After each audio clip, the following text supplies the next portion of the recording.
इसका श्रेय हमारे ग्रेट महागुरु जी लोगों को जाता है। महागुरु जी श्रीमान Shri Vijaypal sir, Shri Madhav sir, Shri Narsingh Agarwal sir, Shri Sanjay Jain sir, Shri Rajiv Chaturvedi sir. इन्हीं लोगों की बदौलत मैं आज यहाँ तक पहुंचा हूं और उनमें से ही कुछ बातें आप लोगों से आज मैं डिस्कशन करने वाला हूं जो आपकी सफलता के काम आ सकती हैं। मेरी स्क्रीन आप लोगों को दिखाई दे रही है? हाथ ऊपर करके बता सकते हैं? चलिए, बहुत बढ़िया, बहुत बहुत धन्यवाद। ऐसे ही कुछ बातें आप तो थैंक यू दोस्तों। आज का जो मैं टॉपिक पे जिस टॉपिक को लेकर के मैं बात करने वाला हूं, कल भी इसके बारे में थोड़ा सा और डिटेल में हम लोग बातचीत करेंगे। 17 साल इस बिजनेस में काम करने के बाद शुरुआत में आप लोगों को मालूम है कि मेरा काम बहुत ज्यादा अच्छा नहीं चला था। बहुत सारे लोग डायरेक्ट सेलिंग इंडस्ट्री में आते हैं, उनका मकसद ही ये होता है कि रातों रात बस कोई जादू की कोई छड़ी घुमा दे या कुछ ऐसा कर दे और तुरंत अमीर बनने के चक्कर में रहते हैं। मैं आपको बताना चाहूंगा कि लगभग 4 साल तक, 3.5-4 साल तक काम करने के बाद मेरा लेवल गोल्ड का था। मुश्किल से मैंने 60-70 हजार रुपए कमाए थे।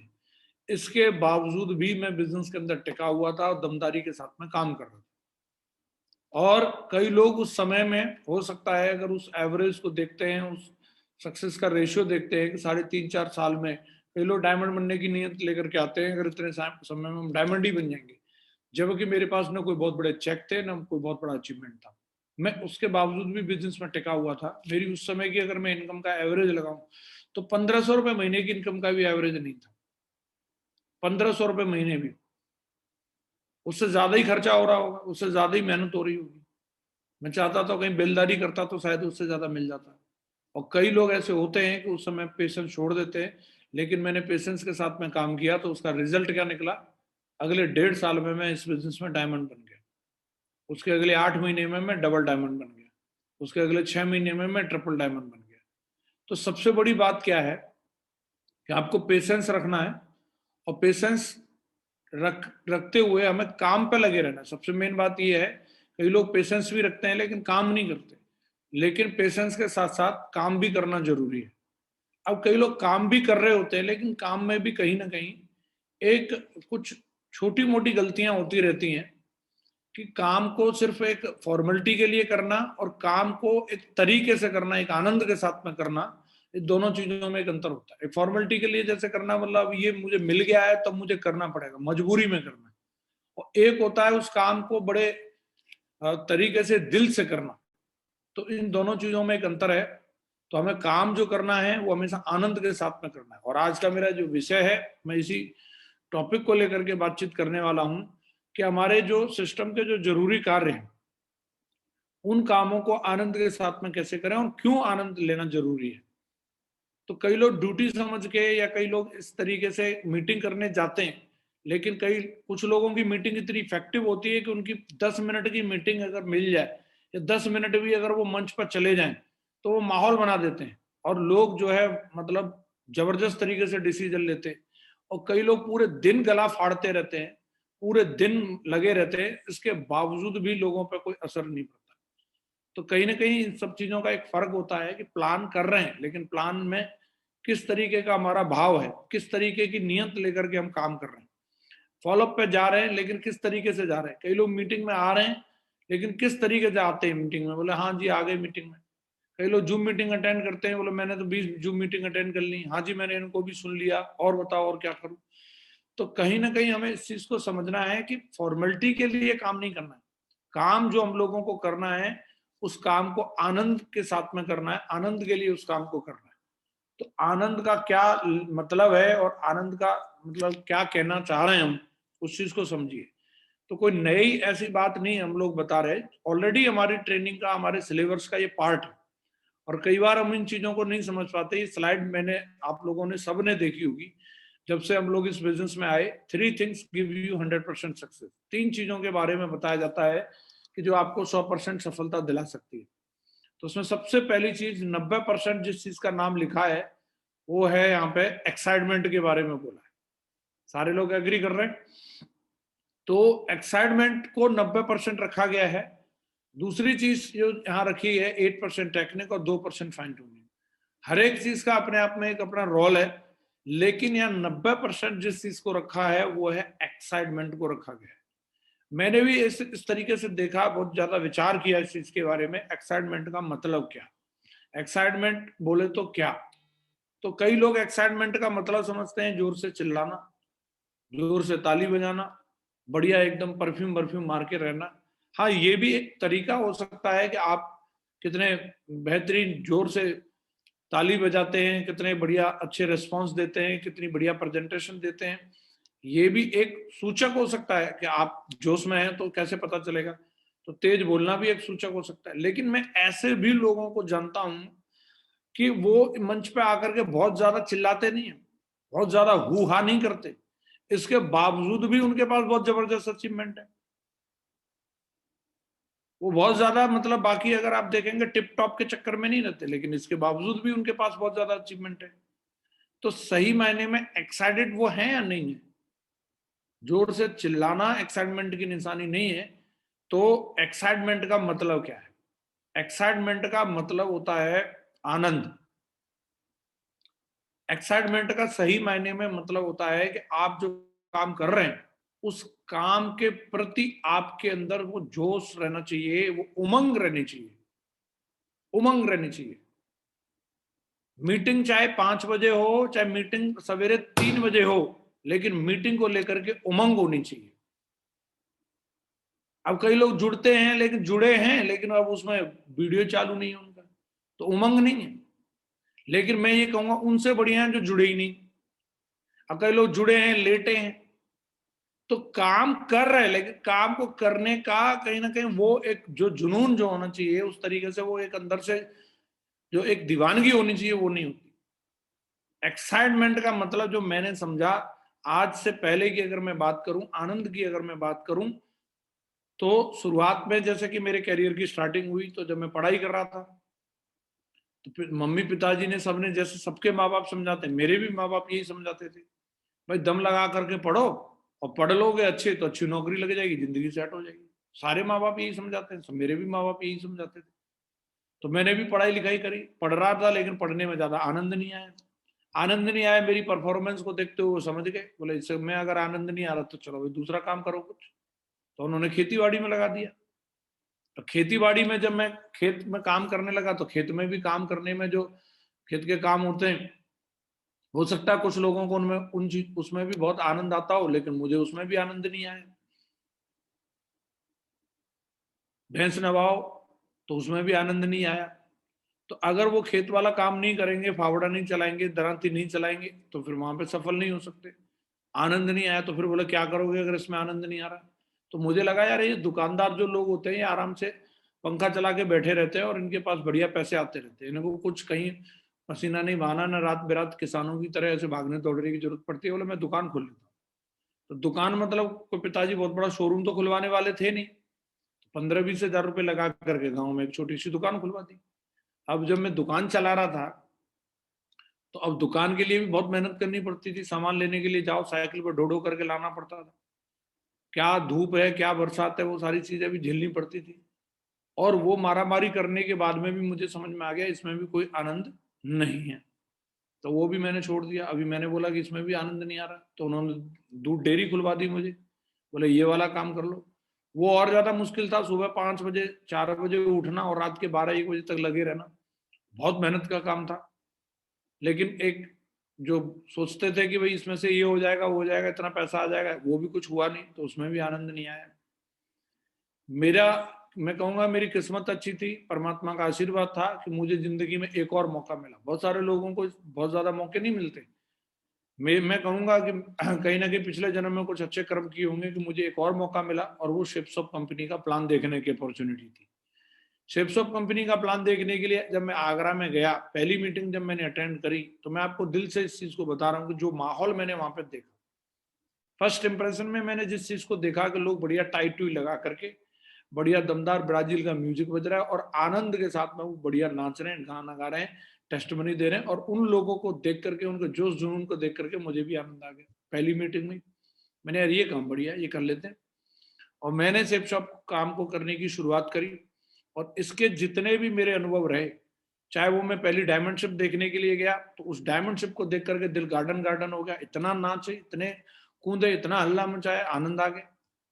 पहली बार दिशा ट्रेनिंग अटेंड करने के लिए नागपुर गए और नागपुर में जाकर के जब देखा कि हमारे नाम से रूम बुक है, और वो देख करके वो fun and food park village को देख करके ही एकदम अलग ही लेवल का एक्साइटमेंट था, वहां आनंद आ गया। और मैंने अपने आप का इस सिस्टम की ट्रेनिंग मीटिंग अटेंड करने के बाद इस चीज को समझ लिया, अगर सफल और कामयाब होना है तो इस बिजनेस को एक्साइटमेंट के साथ में करना है और आनंद के साथ में करना है।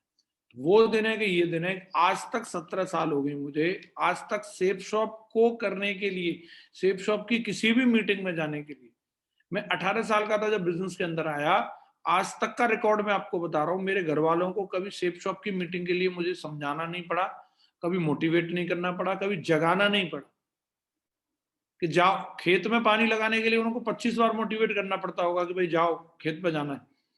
लेकिन इस काम को करने के लिए आज तक के रिकॉर्ड में मेरे घर वालों को, बाद में मेरी शादी भी हो गई, मेरी पत्नी को कभी मोटिवेट करने की जरूरत नहीं पड़ी कि जाओ जी तुम्हें मीटिंग में जाना है, कि चलो भाई आप जो है प्लान में जाओ, कि फॉलो करने जाओ। कभी भी आज तक मेरी ट्रेन हो फ्लाइट हो, कभी किसी को जगाने की जरूरत नहीं पड़ी, कभी मेरे अपलाइनों को मुझे समझाने की जरूरत नहीं पड़ी। इस काम को जब से मैंने शुरू किया तब से लेकर के आज तक मैं इतने जोश और जुनून के साथ में कर रहा हूं, इसीलिए मैं आज इस जगह पर। कई लोग करते तो हैं। अब मैं उस समय की बात करूं जिस समय मेरा संघर्ष का समय था, जब मेरे चेक नहीं आ रहे थे, चेक नहीं आ रहे थे, अच्छा खासा संघर्ष था, बहुत सारी दिक्कतें आई, पैसे ना होने की वजह से बहुत सारी मुश्किलें आई, लेकिन उन मुश्किलों के होने के बावजूद भी मैं दुखी नहीं था, जोश पूरा था, मीटिंग में जाने का जुनून पूरा रहता था। आज ये सर आ रहे हैं, उनकी ट्रेनिंग अटेंड करने का जुनून पूरा था। और यही वजह है कि मैं उस संघर्ष के समय को निकाल गया, नहीं तो अगर मैं उस समय में दुखी होता तो मैं आज यहाँ नहीं होता।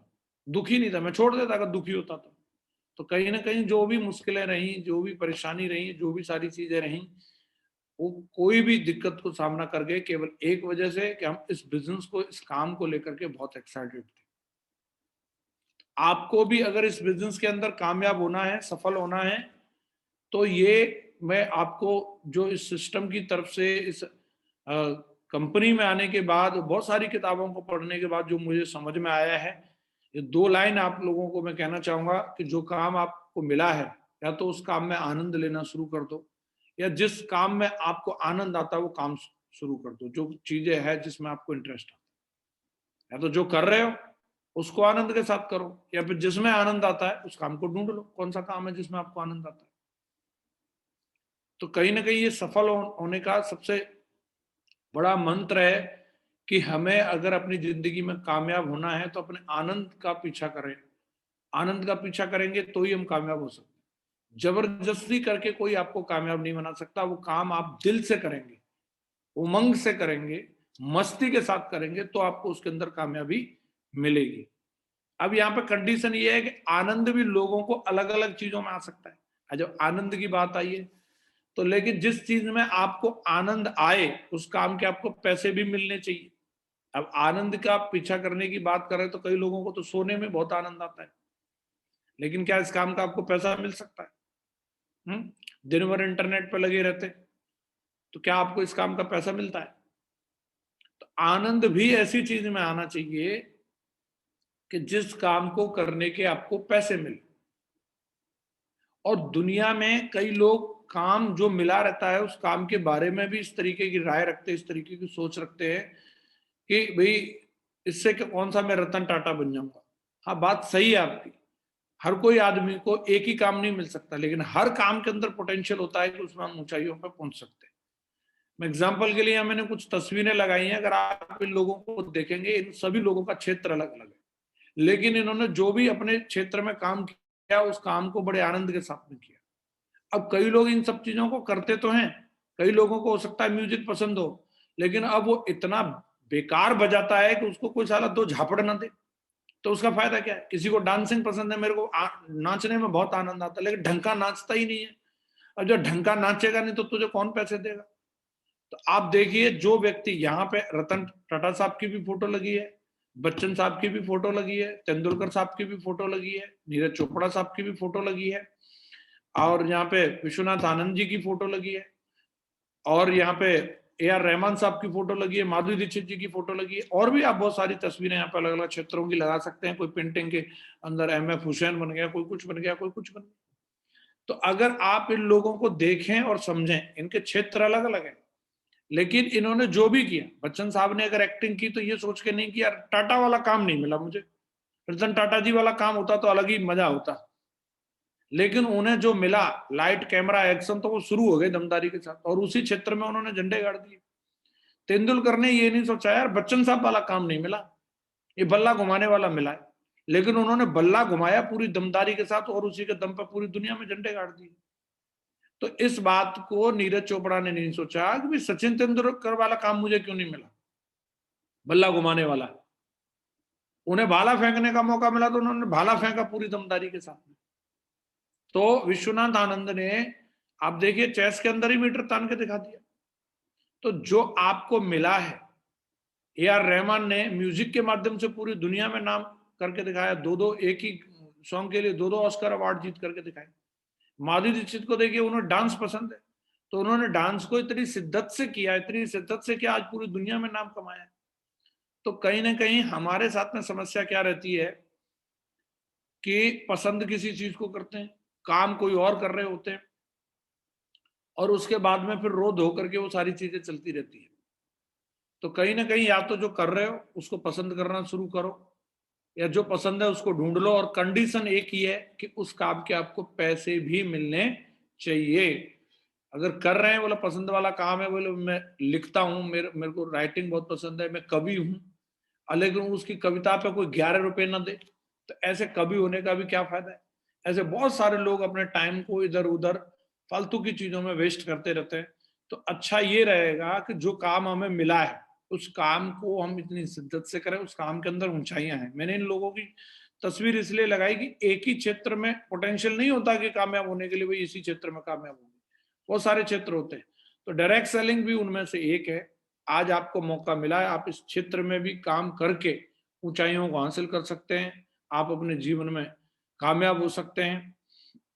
तो जैसे मुझे मौका मिला शिप शॉप में आने का, तो मैंने इसी को शिद्दत से प्यार किया। अब मैंने ये नहीं सोचा कि मुझे तेंदुलकर वाला काम क्यों नहीं मिला, कि मुझे रतन टाटा साहब वाला काम क्यों नहीं मिला। मुझे जो मिला ये काम मिला, और मैंने इस काम को पूरी शिद्दत से किया, पूरे एक्साइटमेंट के साथ में किया।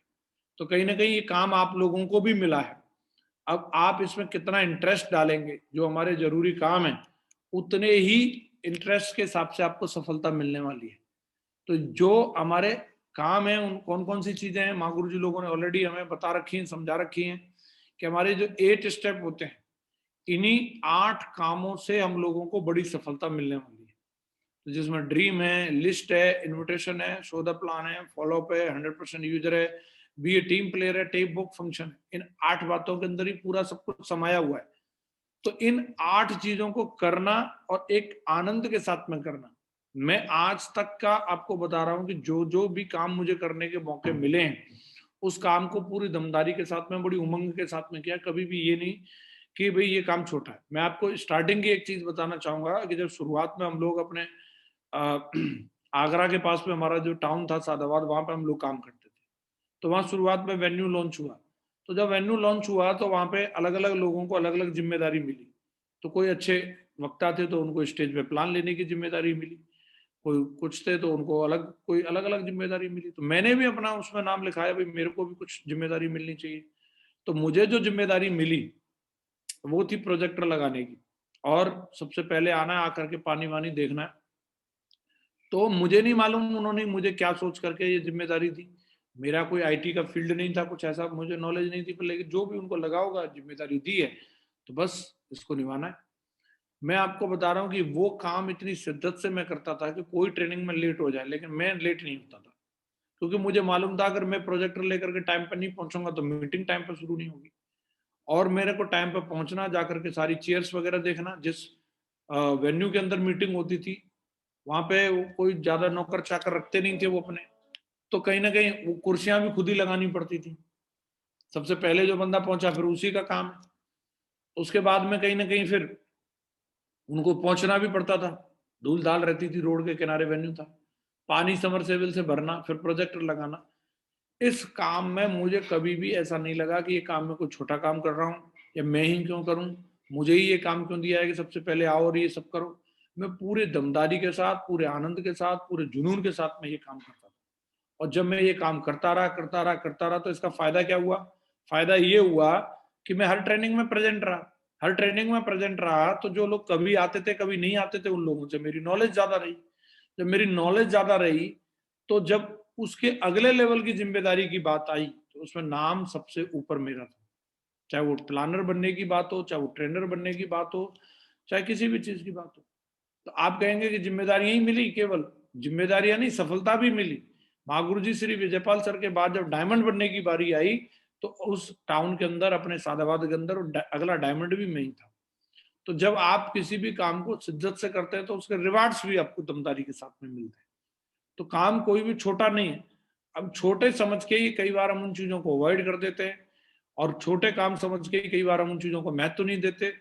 तो चाहे वो टारगेट सेट करने की बात हो, चाहे वो लिस्ट बनाने की बात हो, चाहे वो इन्विटेशन करने की बात हो, चाहे वो प्लान दिखाने की बात हो, चाहे फॉलोअप करने की बात हो, आपका एक छोटा सा एक्शन आपके लिए $1,000,000 का एक्शन साबित हो सकता है। एक छोटा सा एक्ट आपके लिए $1,000,000 का एक्ट साबित हो सकता है। एक छोटी सी एक्टिविटी आपकी जिंदगी में कितना बड़ा बदलाव ला सकती है, कितने बड़े अचीवमेंट दिला सकती है जिसकी आपने कल्पना भी नहीं की होगी। और हम लोग आगे के सेशन में ये, मैं आपको कोई भी किताबी ज्ञान नहीं दूंगा कि मैंने ये है वो है, फलाने उस राइटर ने वहां लिख करके चला गया। मैं जो भी बातें बताऊंगा आपको प्रमाण के साथ में बताऊंगा, और अपनी जिंदगी में जो चीजें मैंने की हैं पर्सनली, मैं वो चीजें आपको बताने की कोशिश करूंगा। तो कहीं ना कहीं ये जो भी एक्टिविटी है, इन एक्टिविटीज को दिल से अगर हम करें तो ये आपके लिए $1,000,000 साबित हो सकती हैं। आज इस बिजनेस में इन्हीं कामों को करके मेरा जीवन बदला है। एक ड्रीम लाइफ स्टाइल जी रहा हूँ। फर्क नहीं पड़ता कि किस समय साइकिल से शुरुआत की थी, लेकिन आज की जिंदगी को आप देखिए। आज BMW से बिजनेस को कर रहे हैं। आज जिंदगी में मतलब जो होना चाहिए था, जो कल्पना नहीं की थी, जो हमेशा बोलते थे कि दुनिया में 4 चीजें सबसे ज्यादा दमदार बताई जाती थी, अमेरिका की सैलरी, जर्मन की कार, जापान का पेन और हिंदुस्तान की बीवी। तो चारों चीजें सेफ शॉप की वजह से आज मिल गई। तो अमेरिकन सैलरी इंडिया में रह करके मिल रही है, 6 फिगर की सोच के आए थे, लेकिन आज 7 फिगर में पैसा आता है अपने पास। तो जो सोचा था जर्मन कार, तो आज जर्मन कार चलाते हैं BMW, जापान के पेन है, और हिंदुस्तान में रह रहे हैं तो हिंदुस्तानी लड़की से शादी भी होगी। तो एक तो आप सबको भी मिल गई होगी एक अचीवमेंट, तो या मिल जाएगा जो अनमेरिड है उनको। बाकी की 3 अपनी दमदारी के ऊपर निर्भर करती हैं कि अमेरिकन सैलरी, जापान पेन और जर्मन कार हम लोग लेके दिखाएंगे या नहीं दिखाएंगे। तो मौका मिला है इन कामों को करने से, इन लिस्ट को बनाने से, इन्विटेशन को करने से, प्लान को दिखाने से, इन कामों को और बड़े आनंद के साथ में करने से हम कितनी बड़ी सफलता ले सकते हैं। कल के सेशन में मैं आपको अपने ही नेटवर्क की वो कहानी, वो स्टोरी आपको लाइव स्टोरी में बता करके मैं बताने की कोशिश करूंगा कि देखिए, छोटा सा काम कई बार हम लोग नहीं करते हैं और उसकी वजह से हम पीछे रह जाते हैं, और उन्हीं कामों को अगर हम कर लें तो हम कितने बड़े मुकाम को हासिल कर सकते हैं जिसकी हमने कल्पना नहीं की होगी। आज का 20-25 मिनट का सेशन था जो मैंने आप लोगों से बातचीत करी, और मैं उम्मीद करता हूं कि आपको कुछ बातें जरूर समझ में आई होंगी। और मुझे उम्मीद ही नहीं, पूरा भरोसा है कि आज के बाद आप सिर्फ मीटिंग में जोर जोर से ताली ही नहीं बजाएंगे, जोर जोर से चिल्लाएंगे नहीं, बल्कि आप बड़ी उमंग के साथ में हर काम करेंगे। आपके अपलाइन को फोन करने की जरूरत नहीं रहनी चाहिए। आप चाहे पार्ट टाइम में काम कर रहे हैं, चाहे फुल टाइम में काम कर रहे हैं, किसी को जगाने की, आपकी बीवी को, आपके हस्बैंड को बताने की जरूरत नहीं पड़नी चाहिए कि नहीं नहीं आपको डायमंड बनना है जी, आप जा करके। आपको लगता है नीरज चोपड़ा को समझाना पड़ता होगा कि जा पुत्र, जा करके तुझे भाला फेंकना है। सचिन तेंदुलकर को मोटिवेट करना पड़ता होगा, नहीं नहीं बेटा अगर तुमने बल्ला नहीं घुमाया, पतिदेव तुम अगर छक्के नहीं मारोगे तो हमारा क्या होगा। तो मुझे लगता है कि शायद उनको समझाना नहीं पड़ता होगा, और उसी एटीट्यूड के साथ, उसी उमंग के साथ में हम लोग भी अपने काम को करेंगे। मैं एक स्टोरी सुना करके अपनी बात को खत्म करूंगा कि आनंद लेना ना लेना वो काम के ऊपर निर्भर नहीं करता, वो आदमी के एटीट्यूड के ऊपर निर्भर करता है। छोटी सी 2 मिनट की स्टोरी सुना के मैं अपनी बात को खत्म करूंगा। 2 बच्चे थे, दोनों जुड़वा थे, और उनके माँ बाप उनको बहुत प्यार करते थे, लेकिन उनमें एक बच्चा जो था वो हमेशा दमदारी के साथ, उमंग के साथ, बढ़िया मस्ती के साथ में रहता था, खुश रहता था, ग्रेटफुल रहता था, ग्रेटिट्यूड के साथ रहता था। दूसरा जो बच्चा था वो हमेशा कंप्लेंट करता रहता था, हमेशा शिकायत करता रहता था, मुझे आपने ये नहीं दिया, मेरे लिए ये नहीं किया, आप मेरे को प्यार नहीं करते। तो उनका बर्थडे था, तो उन्होंने, उनके माँ बाप ने उनके 15वें जन्मदिन पे प्लानिंग की कि कुछ ऐसा करते हैं कि जो बच्चा हमेशा खुश रहता है, इसके लिए कुछ ऐसी सिचुएशन क्रिएट करते हैं कि ये परेशान हो, और जो हमेशा परेशान हो, दुखी रहता है, इसके लिए ऐसी सिचुएशन क्रिएट करते हैं कि ये खुश रहे। तो उन्होंने 2 कमरे लिए, एक कमरे में ढेर सारे खिलौने भर दिए, और खिलौने भरने के बाद में उस बच्चे को उसमें छोड़ दिया जो हमेशा दुखी रहता था। दूसरा कमरा लिया और उसके अंदर घोड़े की लीद भर दी, और उसमें उस बच्चे को छोड़ दिया जो हमेशा खुश रहता था। दोनों बच्चों को दिन भर के लिए छोड़ दिया। शाम को आकर के सबसे पहले उस बच्चे से मिले जिसमें खिलौने भरे हुए थे। तो कायदे के अनुसार इतने सारे खिलौने होने के बाद उस बच्चे को बहुत खुश होना चाहिए, आनंद में होना चाहिए, लेकिन जाकर के देखा तो वो बच्चा बैठ करके रो रहा है।